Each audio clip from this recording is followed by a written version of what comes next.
guys? Did you get that? I don't know. Sometimes recording from webcam doesn't work. Sorry for the lighting. I'm not in my room. I'm downstairs on my other computer, so it's like sun. Oh. So I did like a little itty bitty series thing. Uh, I don't honestly remember how long ago. Of like my ghost stories and stuff. I was talking to one of my friends the other day, and we were exchanging stories back and forth. And I remembered one that I don't think I talked about. Well, I used to have an aunt who sadly passed away from Lou Gehrig's disease, who was Wiccan. I believe I've talked about her before. Again, don't remember. But she was Wiccan. She did only like white magic. She believed in God and stuff like that. Contradictory to me. I don't know, but I loved her to pieces. And this took place in actually the current apartment that my parents slash like immediate family are living in, which I do not live with them. I live with my father's brother. I don't like their apartment, not because of the actual apartment, but because it's creepy. But then again, I can't really say much about their house versus the one I'm currently in, because maybe about 2 hours ago, give or take, maybe 3, I was actually sitting like right in front of where I'm currently sitting. There's a mirror over there, and I was sitting in front of said mirror, and it's like mirror and then stairs that go upstairs into like my room, the other bathroom, and my uncle's room, and I heard shuffling, like someone was walking, but not with shoes on, maybe like socks and like really long pants when you shuffle and you kind of catch onto them. Oh, sorry, buttons. And yeah, coming from upstairs. I normally don't like it down here. I normally feel better upstairs, but apparently upstairs doesn't want me upstairs today. I think it's a sign from the house like, hey, you're actually awake during the day. Do something with your life. Well, I just quit one of my jobs, and I don't go back to work until the 12th, which technically, well, now, it's 2 days from now, so I don't go back to work until 2 days from now.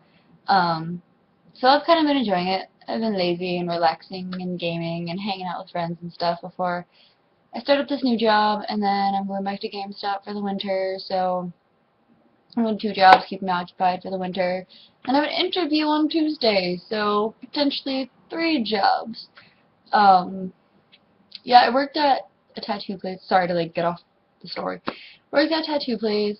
My boss, there's 2 of them. It's my boss, who is the owner's brother, so I have 2 bosses. Well, my main boss, sorry, not the main one, that'd be the owner. My secondary boss, I guess, is battling with cancer. And he's always in and out, and I don't have my Red Cross certification for piercing. So without him being there, I legally was not allowed to be there and pierce. Because when he's there, so I'm under an apprenticeship, and under his watch when you do piercing, he's there and stuff like that. But without him there, it made it kind of difficult. So I went and found another job, and we'll probably be returning back there once he's settled and, you know, he's better. It's just a lot easier when he's there, so I'm always, like, welcome back there, and he's, like, doing his own thing, like, on the side and stuff. So that's up in the air, but that's there. So yeah, I quit the ice cream place that I was working at. Now I'm going into another retail job, still GameStop, which is also retail, and possibly going to a frozen yogurt place, which is much better than regular ice cream. So anyway, back onto the story. Well, I was at their apartment when I was actually living there at the time, and take off my shoes.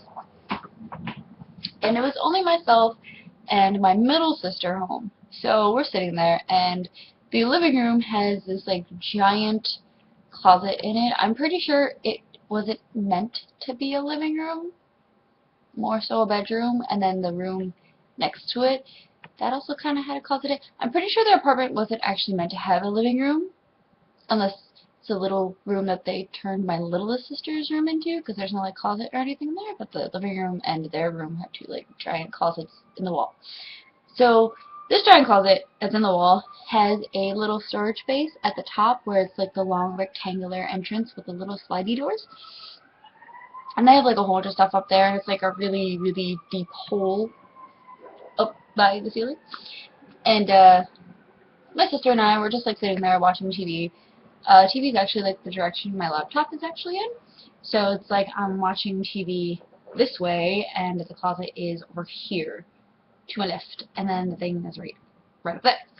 So we're just sitting there like watching TV or whatever, and my sister happens to look over and up for some reason, screams, freaks out, runs out of the living room, closing the door behind her.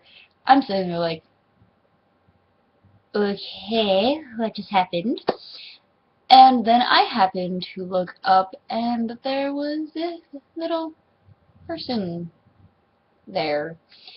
So then I followed with the same action of screaming and running, and then I had to get the door open, so that made me more frantic, and then I got the door open and I closed it. So we're like standing there freaking out, and the first person that we think to call is my aunt.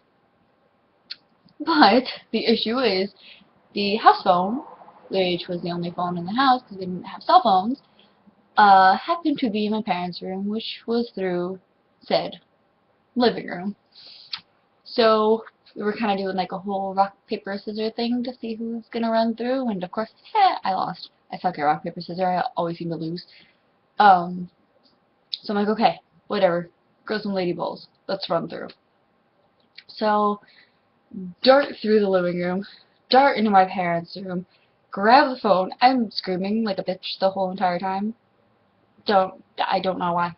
That's what happened. And then I run back out. Close the door behind me.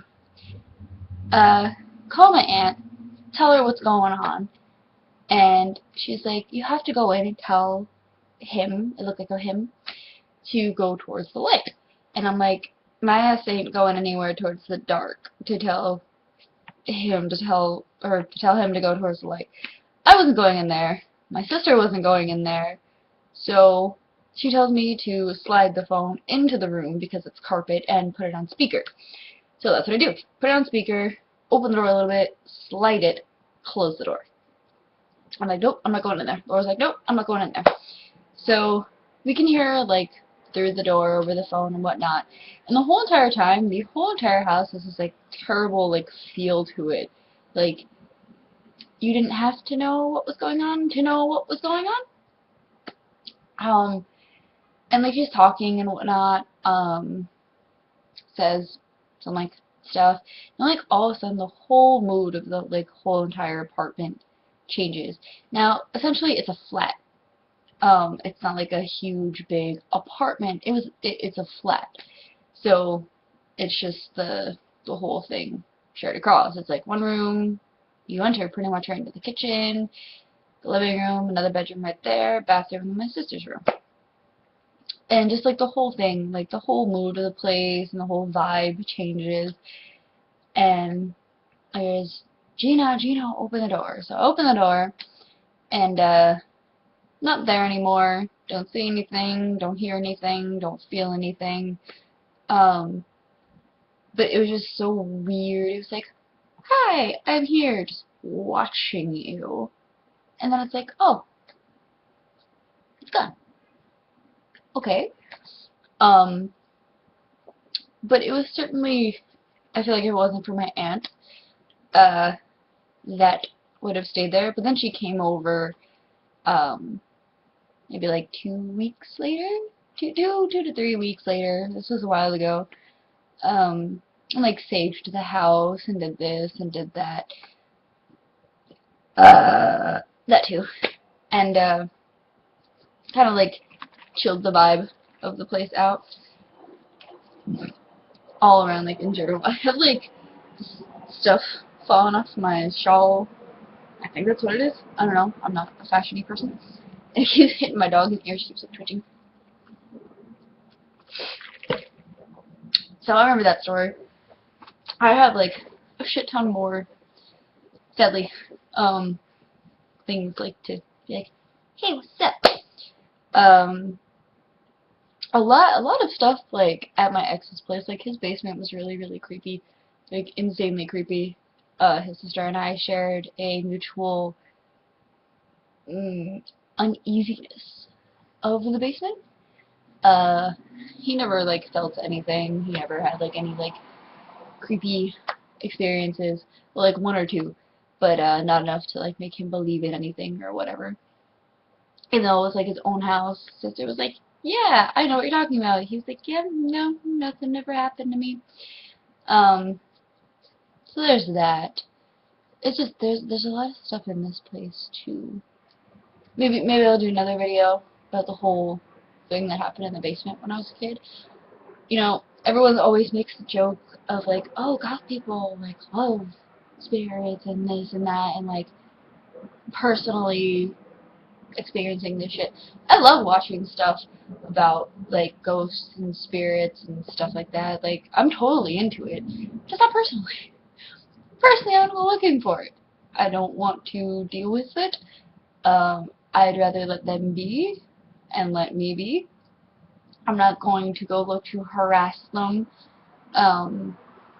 Like, obviously, if they're stuck in some type of limbo state, maybe shit's not going good for them in the first place, so I'd rather not bother them. And unless they're seeking help, that's one thing. I have helped a few spirits. At least I assume so, because they, like, stop coming around after. That's one thing. But to go out and look to harass them, or look to anger them, or look to provoke them, that's not something I'd ever be into, I've never been into, and I don't agree with. Because people, we don't have an understanding of if there is or if there isn't, and if there is, what's good, what's bad, what could the bad do, what potential do they have. And I mean, there are people that believe, there are people that don't believe. My father wasn't a believer until something happened to him within the past year. Actually, more than one thing happened to him within the past year, which kind of, like, opened his eyes to it a little bit. I didn't used to believe in it, but I've seen so much where it's like, okay, seeing is believing. Denial is one thing, but seeing is believing, and I do go with that. And I've seen, so I believe. And part of me kind of thinks that's what they wanted, because at one point there was so much happening. But yeah, I'm probably actually gonna do another video after this one, talking about a kind of touchy subject-ish. Not for me anymore. I mean, I really don't give a fuck. But for some people. So yeah, I'll do more ghosty videos if you guys want to see them. I got a lot of, like, questions and, like, comments, and some people actually shared some of their stories with me via messages, which is awesome. So yeah, thanks guys. Bye.